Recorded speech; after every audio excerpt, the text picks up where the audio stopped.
What's going on, everyone? I've got a special podcast episode for you today. What I want to break down is a conversation I was having with a different friend about how $100,000 is the hardest amount of money to make.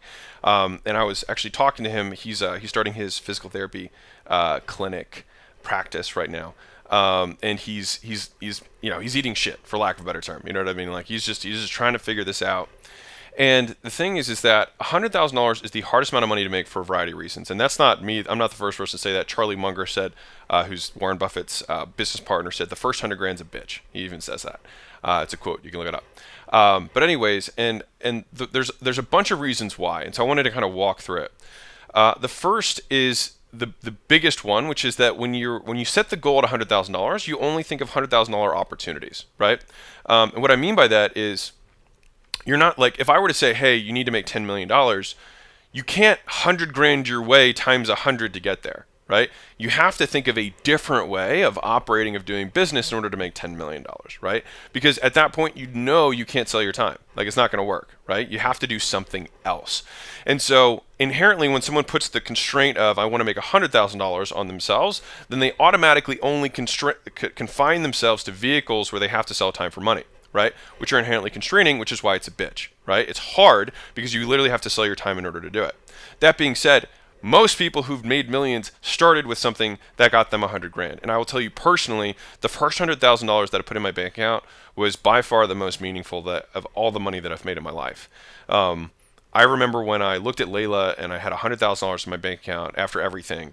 I remember looking at her and saying, it's going to be okay. We've got 3.5 years of money now that if we mess up for 3.5 years, we'll still be all right. And I remember feeling that sense of relief. And the reason that I think it was so impactful is that difference between zero, or let's say the difference between $1,000 you're making and $100,000 is a 100x increase. For me to have that same 100x increase, I'd have to go from 100,000 to 10 million in my bank account to have the same proportional increase in terms of security. And I'll tell you, even after I had $10 million in my bank account, I was like, it still didn't feel as good as the first 100 grand. All right. And so it doesn't matter where you're at. Like, I'll tell you, if it's hard right now, it's normal. It's supposed to be hard, but it will get better because you're going to start thinking differently. All right. Now, back to the original topic of why $100,000 is the hardest money to make. First is you think of time vehicles, time for money vehicles. The second is that you have no leverage. All right. So what I mean by that is that inherently all business is arbitrage, right? You're buying and selling things at less and you're making the difference, right? If you're in a service business, I'm buying people's labor and I'm selling it at a higher price to the marketplace because I see the discrepancy between that, and I can add value to a person by training them in certain ways or putting them inside of a system, and then the sum of the whole is greater than the parts, right? That's essentially what it is. But when you don't have money, you have no leverage on anything. And so you have to do everything yourself. And so again, it takes tons of time to get small amounts of output. And so because of that, you're really inefficient, right? Because you have to, and you also have to wear all of the hats. You have to learn every aspect of the business in order to really turn the first dollar. And that takes time and it takes effort, a lot more effort than you think it will, right? And then once you finally figure out how to make the first dollar, you have to keep repeating that action over and over and over and over again until you have, $100,000 in your bank account. But once you have that, you can start paying people to do things. You can start paying for, advertising, and you're not worried about paying your rent. And what happens is you now start having the big L word, right, which is leverage. You can move the world a lot faster because you can have 10 people doing outbound for you. You can pay a team to make advertising for you. You can have a video setup or whatever that's going to get you a higher ROI or make your stuff look better, and you get more, engagement or whatever, right? But the thing is that first 100 grand is so hard because the vehicles that exist for it require all your effort. If you're doing sales, right, you're working all the time. If you're doing a job, you're working all the time. If you're, if you wanted to drive Uber to make 100 grand, you probably work 12 hours a day, and it would require all your time. But the thing is that once you do that, though, you can then start piecemealing out pieces of your day. And you do that in reverse order of the value that you can buy that same skill in the marketplace. So let me dive into that for a second. So let's say that in your business you might be doing 15 different things, but you might find out that the administrative work of scheduling and answering the phone might be the least valuable. It may be, it may not be, whatever. But let's just say it is. And let's say that the marketplace, you can buy that skill for $10 an hour. And so what that means is you can get, let's say, 4 hours of your day back for $10 an hour. And so now you have 4 more hours, and if you can make more money in those 4 hours, and this is a key point, I see this one as a mistake too, is people will outsource certain work that they're doing, but they will not replace the time with higher value skill. So that then they basically just pay people and then stop working and make the same amount of money, which can be cool, but if you want to grow, then you're going to need to continue to work and just do higher and higher and higher value, higher leverage time in the time that you buy back, right? But fundamentally, when you think about your business as what would it take for me to make $1 million? What would it take for me to make $10 million?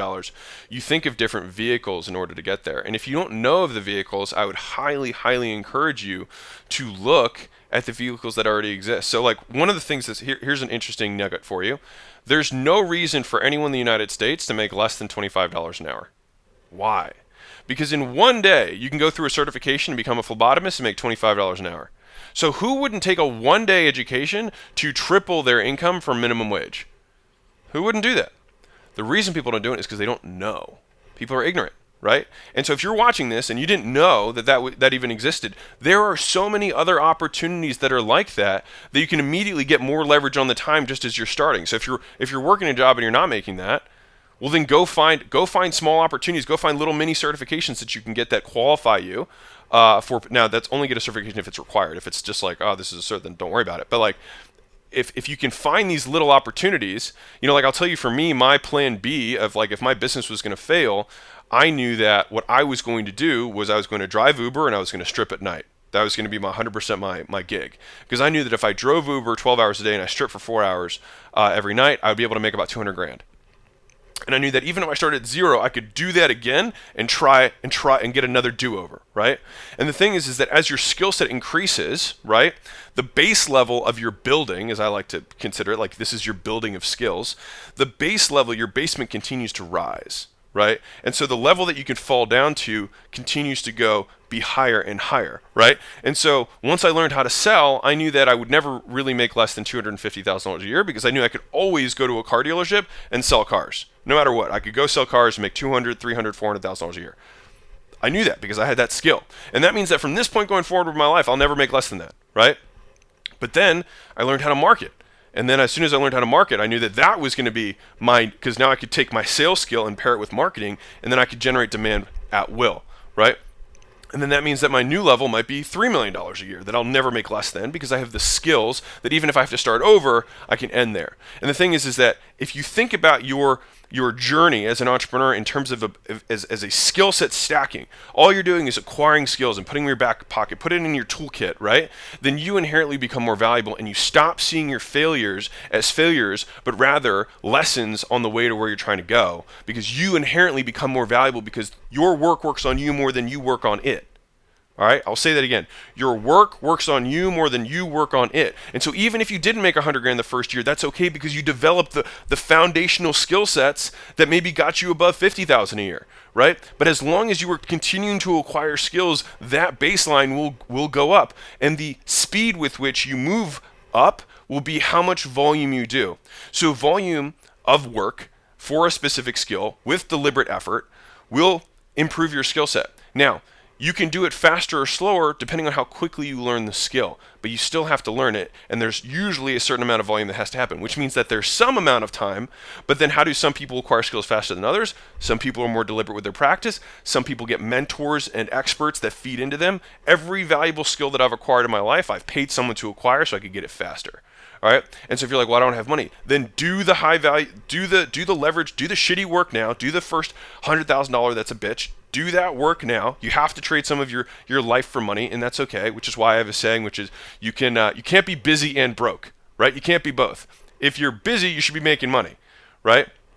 And if you're broke, you're not busy, which means you've got time. So you can always trade back and forth time for money, right? If you have more money, then but you're busy all the time, then you can trade some of that money back to buy some time back, right? But you can't be busy and broke. All right, so think about that. And if you feel like you are busy and broke, I guarantee you're wasting a lot of your time. So anyways, to bring this full circle, $100,000 is by far one of the hardest amounts of money to make, because we think about it only in time vehicles. And for many of us, it's the first thing you have to do. So just bite the bullet, go do it. And then after that, you can start leveling up your skill set. You can pay for skills. You can pay for things to happen faster for you. You can pay for other people to do some of the lower value work that you're doing because they're earlier on in their journey. So you can buy their time that's less valuable than yours, and you continue to work up and build the foundation of that building that eventually becomes a skyscraper of your skills. And then you'll have the perspective to identify the 10 million, the 100 million, the $1 billion opportunities and go all in on them, because at this point you'll have the skill set to make it happen. So anyways, hope that was valuable for you. Hope you're having an amazing day, and I'll see you in the next video. Bye.